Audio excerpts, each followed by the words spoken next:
ದೇವರು ಪ್ರೀತಿಸುವ ಪ್ರೀತಿಯ ಬಿಗ್ ಜೆ ಟಿ ವಿ ಪ್ರಿಯ ವೀಕ್ಷಕರಿಗೆ ನಮ್ಮ ಕರ್ತನಾದ ಯೇಸು ಕ್ರಿಸ್ತನ ಹೆಸರಿನಲ್ಲಿ ವಂದಿಸಿ ನಿಮಗೆ ಸ್ವಾಗತ ಬಯಸ್ತಿದ್ದೇವೆ. ಬನ್ನಿರಿ, ದೇವರ ವಾಕ್ಯವನ್ನು ನಾವು ಒಟ್ಟಾಗಿ ಅಧ್ಯಯನ ಮಾಡಿಕೊಳ್ಳೋಣ್ರಿ.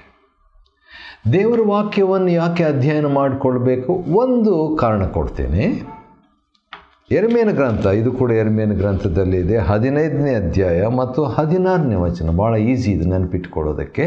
15 ಆದಮೇಲೆ 16 ನೋಡೋಣ ಏನಿದೆ ಅಂತ ಹೇಳ್ಬಿಟ್ಟು.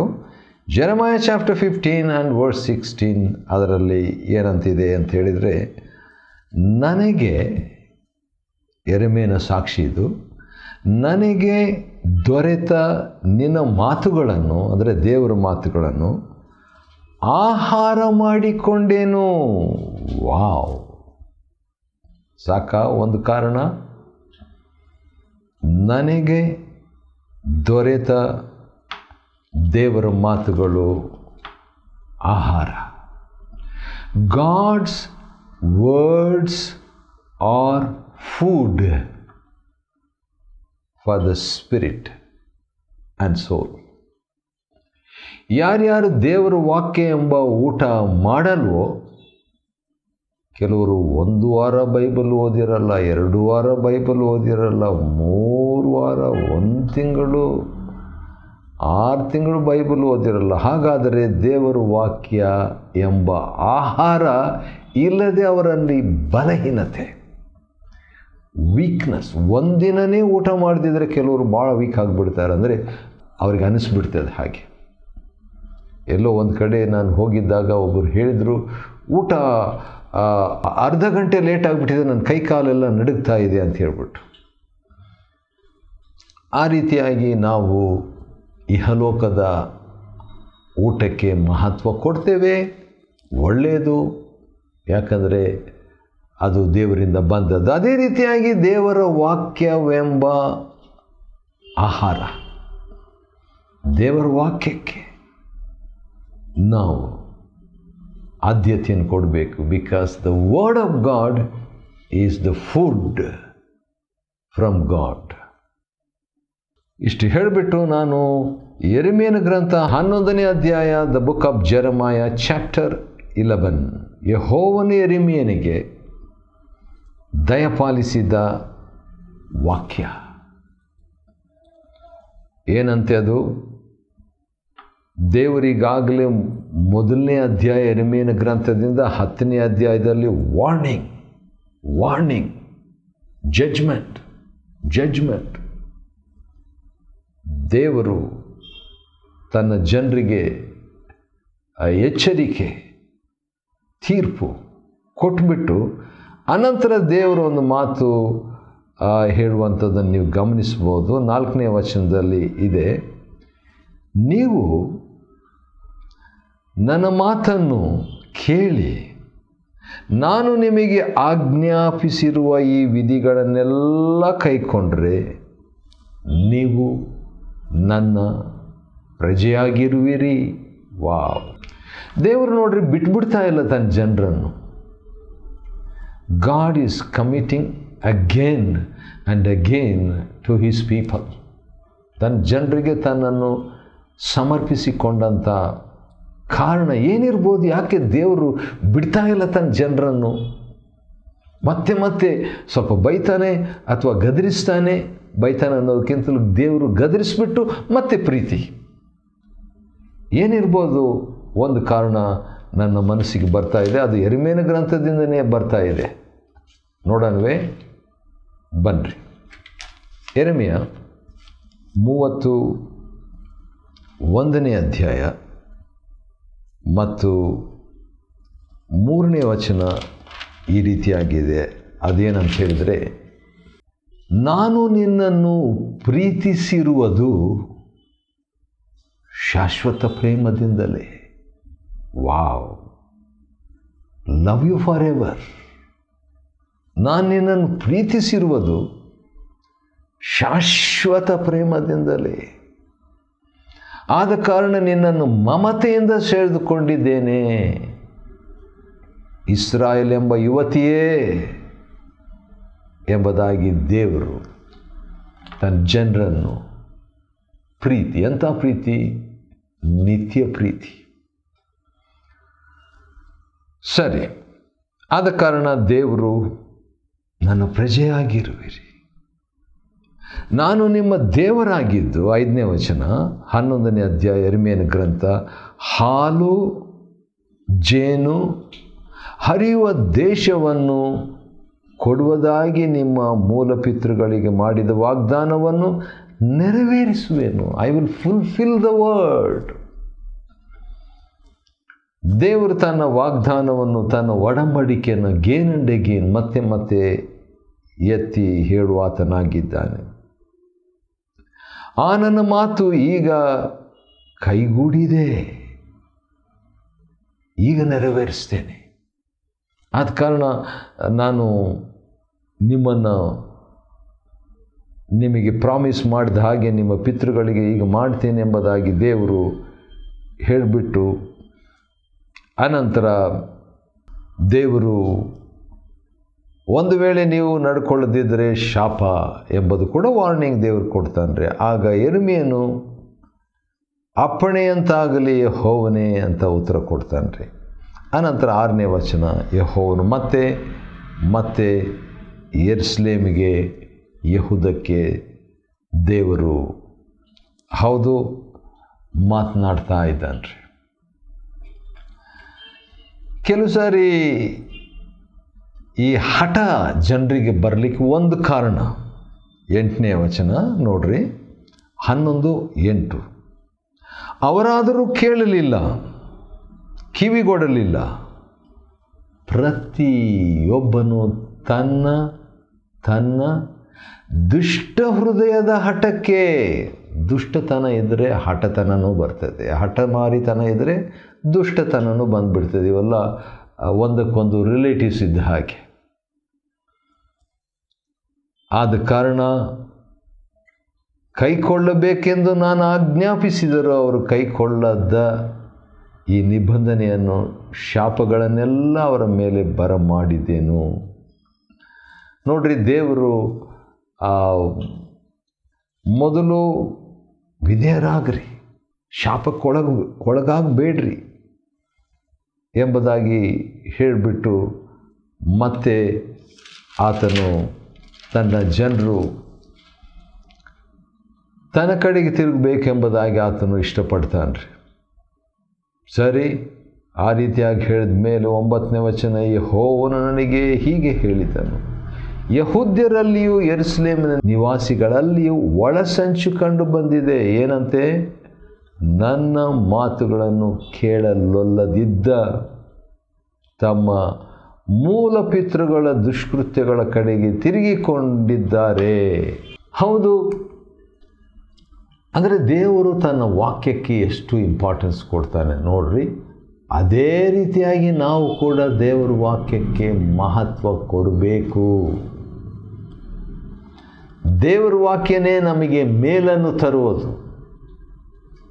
ಒಂದು ವಾಕ್ಯ, ಯೇಸು ಸ್ವಾಮಿ ಹೇಳಿದಂಥ ಒಂದು ವಾಕ್ಯ ನೆನಪಿಗೆ ಬರ್ತಿದೆ, ಅದನ್ನು ನಾನು ಓದ ಬಯಸ್ತೇನೆ. ಮಾರ್ಕನ ಬರೆದ ಸುವಾರ್ತೆ 12ನೇ ಅಧ್ಯಾಯ, ಅದರಲ್ಲಿ ಯೇಸು ಸ್ವಾಮಿ 2 ಕಾರಣ ಕೊಡ್ತಾರೆ ಯಾಕೆ ಲೋಕದಲ್ಲಿ ಜನರು ತಪ್ಪುತ್ತಾರೆ ಅಂತ ಹೇಳ್ಬಿಟ್ಟು. 2 ನೋಡ್ಬಿಡೋಣ ಬನ್ನಿರಿ. Mark 12:24, Mark's gospel chapter 12 and verse 24. Yesu ಅವರಿಗೆ, ನೀವು ಶಾಸ್ತ್ರವನ್ನಾದರೂ ದೇವರ ಶಕ್ತಿಯನ್ನಾದರೂ ತಿಳಿಯದಿರುವುದರಿಂದಲೇ, ನೀವು ಶಾಸ್ತ್ರವನ್ನಾದರೂ ದೇವರ ಶಕ್ತಿಯನ್ನಾದರೂ ತಿಳಿಯದಿರುವುದರಿಂದಲೇ ತಪ್ಪುವವರಾಗಿದ್ದೀರಲ್ಲವೇ. ಯಾಕೆ ತಪ್ತಾ ಇದ್ದಾರೆ?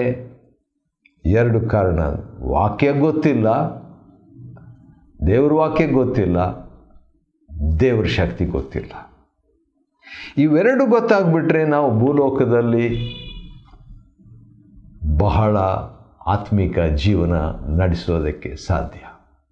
ದೇವರ ವಾಕ್ಯನೂ ತಿಳ್ಕೋಬೇಕು, ದೇವರ ವಾಕ್ಯದಿಂದ ದೇವರ ಶಕ್ತಿಯನ್ನು ಕೂಡ ನಾವು ಆಕ್ಟಿವೇಟ್ ಮಾಡಬೇಕು.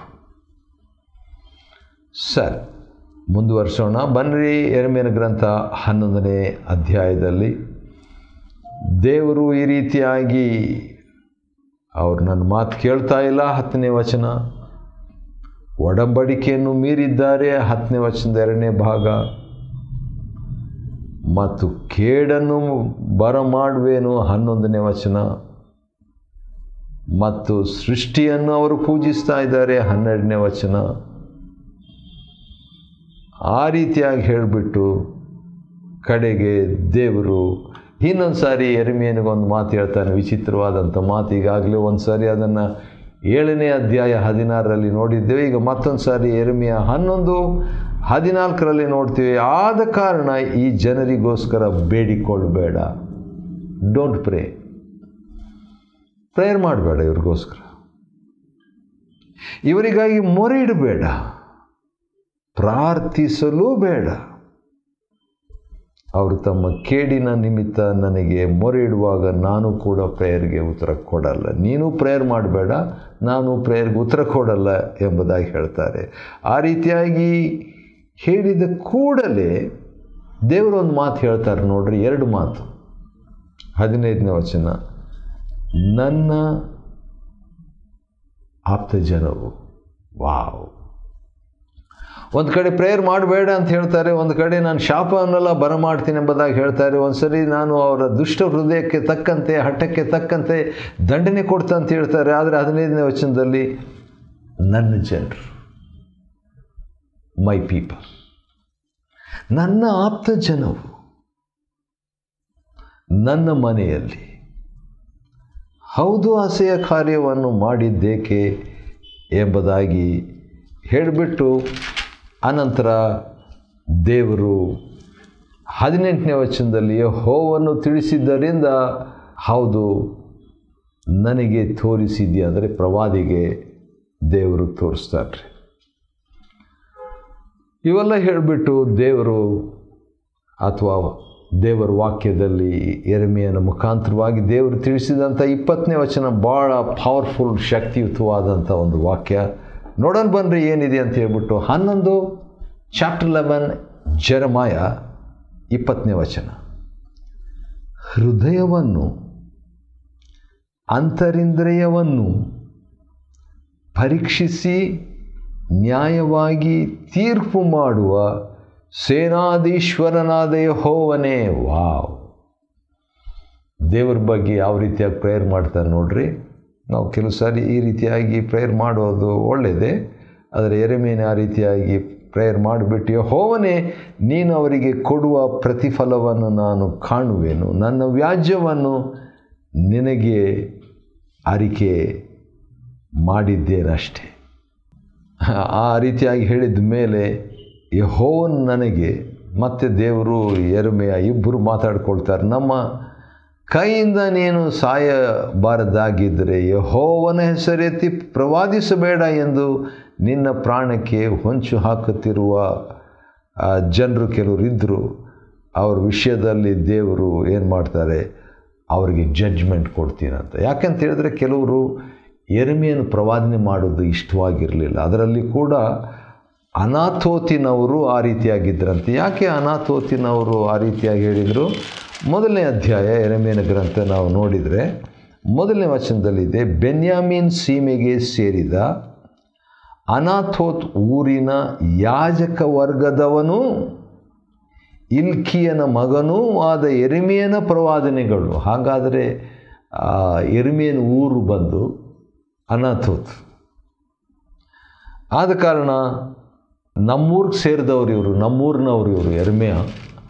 ಆದ ಕಾರಣ ನಮಗೆ ಅನುಕೂಲವಾದಂಥ ರೀತಿಯಲ್ಲಿ ಪ್ರವಾದನೆ ಕೊಡು ಅಂತ ಹೇಳಿದ್ರೆ ಆ ರೀತಿಯಾಗಿ ಕೊಡಲಿಲ್ಲ ಅಂತ ಹೇಳ್ಬಿಟ್ಟು ಯೆಹೋವನ ಹೆಸರು ಎತ್ತಿ ಇನ್ನು ಮುಂದೆ ನೀನು ಮೆಸೇಜ್ ಕೊಡಬೇಡ, ನನಗೆ ಪ್ರವಾದಿಸಬೇಡ ಅಂತ ಹೇಳ್ಬಿಟ್ಟು ಅವನು ಕೊಲ್ಲಬೇಕಂತ ಹೇಳ್ಬಿಟ್ಟು ಅಂದ್ಕೊಂಡ್ರಂತೆ. ಆದರೆ ದೇವರು ಅವನ ತಾಯಿ ಗರ್ಭದಲ್ಲಿರುವಾಗಲೇ ಆಯ್ಕೆ ಮಾಡಿಕೊಂಡಿದ್ದನು. ಆದ ಕಾರಣ ಅಷ್ಟು ಈಸಿಯಾಗಿ ತನ್ನ ಸೇವಕನನ್ನು ಕೊಲ್ಲುವುದಕ್ಕೆ ಸಾಧ್ಯವಿಲ್ಲ. ಹೌದು, ಸ್ವಂತ ಊರಿನವರಿಂದ ನಮಗೆ ಕೆಲವು ಸಾರಿ ಮರ್ಯಾದೆ ಸಿಗದೆ ಹೋಗ್ಬೋದು. ಯೇಸು ಸ್ವಾಮಿ ಹೇಳಿದಂಥ ಒಂದು ಮಾತು ಇದಕ್ಕೆ ಸಂಬಂಧಿಸಿ ನನಗೆ ನೆನಪಿಗೆ ಬರ್ತಿದೆ. ಅದೇನಂತ ಹೇಳಿದ್ರೆ, ಮತ್ತಾಯನ ಬರೆದ ಸುವಾರ್ತೆ ಮತ್ತು 10ನೇ ಅಧ್ಯಾಯದಲ್ಲಿ ಇರುವಂಥ ಒಂದು ಮಾತು ನೋಡೋಣ ಬನ್ನಿರಿ. ಸೇವಕರ ವಿಷಯದಲ್ಲಿ ಅಥವಾ ಪ್ರವಾದಿಯ ವಿಷಯದಲ್ಲಿ ಯೇಸು ಸ್ವಾಮಿ ಹೇಳಿದಂಥ ಮಾತು ಏನಾಗಿದೆ ಅಂತ ಹೇಳ್ಬಿಟ್ಟು, ಮತ್ತಾಯ 10ನೇ ಅಧ್ಯಾಯ ಮತ್ತು 40ನೇ ವಚನ ಈ ರೀತಿಯಾಗಿದೆ. Matthew's gospel chapter 10 and verse 40, ನಿಮ್ಮನ್ನು ಸೇರಿಸಿಕೊಳ್ಳುವವನು ನನ್ನನ್ನು ಸೇರಿಸಿಕೊಳ್ಳುವವನಾಗಿದ್ದೇನೆ. ಆದ ಕಾರಣ ದೇವ್ರ ಸೇವಕರನ್ನು, ನಿಜವಾದ ದೇವ್ರ ಸೇವಕರನ್ನು ಸೇರಿಸಿಕೊಂಡ್ರೆ ಏನಾಗ್ತದೆ? ದೇವರನ್ನೇ ಸೇರಿಸ್ಕೊಂಡಂಗೆ. ನನ್ನನ್ನು ಸೇರಿಸಿಕೊಳ್ಳುವವನು ನನ್ನನ್ನು ಕಳಿಸಿದಾತನನ್ನೇ ಸೇರಿಸಿಕೊಳ್ಳುವವನಾಗಿದ್ದಾನೆ. ಹಾಗಾದರೆ ಒಬ್ಬ ದೇವ್ರ ಸೇವಕರನ್ನ, ನಿಜವಾದ ದೇವ್ರ ಸೇವಕರನ್ನ, ನಿಜವಾದ ಶಿಷ್ಯನನ್ನು, ಭಕ್ತಿವಂತನನ್ನು ಸ್ವೀಕಾರ ಮಾಡುವಾಗ ಯೇಸು ಸ್ವಾಮಿನೂ ಮನೆಗೆ ಬಂದಂಗಾಯಿತು, ತಂದೆಯಾದ ದೇವರು ಮನೆಗೆ ಬಂದುಬಿಟ್ರು. ವಾವ್! 41ನೇ ವಚನ, ಮತ್ತಾಯ 10:41, ಪ್ರವಾದಿಯೆಂದು ಸೇರಿಸಿಕೊಳ್ಳುವನು, ಇನ್ನೊಂದು ಸಾರಿ, ಪ್ರವಾದಿಯೆಂದು ಸೇರಿಸಿಕೊಳ್ಳುವವನು ಪ್ರವಾದಿಗೆ ಬರತಕ್ಕ ಪ್ರತಿಫಲವನ್ನು ಹೊಂದುವನು. ಬಾ, ದೊಡ್ಡ ಮಾತು. ರೆಡಿಮೇಡ್ ಪ್ರತಿಫಲ ಬಂದುಬಿಡ್ತದೆ. 2ನೇ ಭಾಗ 41ನೇ, ನೀತಿವಂತನನ್ನು ನೀತಿವಂತನೆಂದು ಸೇರಿಸಿಕೊಳ್ಳುವವನು ನೀತಿವಂತನಿಗೆ ಬರತಕ್ಕ ಪ್ರತಿಫಲವನ್ನು ಹೊಂದುವನು. ವಾವ್! ಹೌದು, ಯೆರೆಮೀಯನ ವಿಷಯದಲ್ಲಿ ನಾವು ನೋಡುವಾಗ ದೇವರಿಗಾಗಿ ಆತನು ಇನ್ನೂ ಕೂಡ ನಾವು ನೋಡಿಕೊಳ್ಳಲಿಕ್ಕಿದ್ದೇವೆ, ಯಾವ ರೀತಿಯಾಗಿ ಆತನು ಕಷ್ಟಪಟ್ಟನು, ಶ್ರಮೆಪಟ್ಟನು ಎಂಬುದಾಗಿ. ತನ್ನ ಸ್ವಂತ ಊರಿನವರಿಂದ ಆಗಿತ್ತು.